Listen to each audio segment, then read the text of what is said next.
Okay, so today I want to give you guys kind of a rapid fire introduction to the Critical Infrastructure and Movement Network overlay. It's a bit of a mouthful. Now, this overlay applies to literally every single property across the city, and it has three key purposes, goals, reasons for being, use whatever word you want to insert there.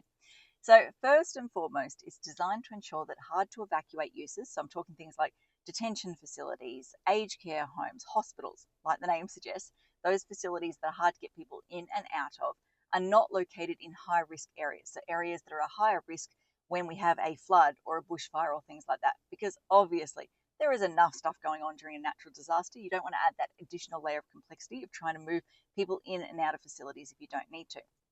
Number two, it's designed to ensure that our important infrastructure, so things like transport depots, electrical substations, all of that sort of stuff, are not cut off during a natural disaster, so that the roads that access these key infrastructure or these key facilities are not inundated by water during a flood or cut off through a bushfire and all of that sort of stuff. Because obviously when a natural disaster hits, you want to try and get your repair services or your repair teams, that's the word I was going for, your repair teams in there as quickly as possible to get the city back up and running.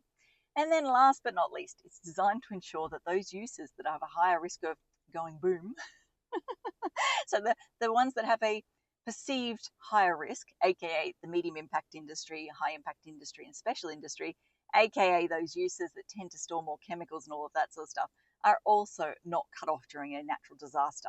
Because if you've got a bushfire coming in, you want to make sure that your fireys and stuff can get to those facilities to be able to protect them and hopefully stop them from going boom.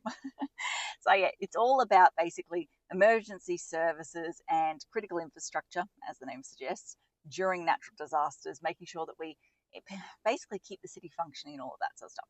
So as a result, it has absolutely zero impact on housey projects, which is obviously our bread and butter. It's what we do day in, day out. So yeah, if you're doing a new house or a house renovation, you can totally ignore this overlay.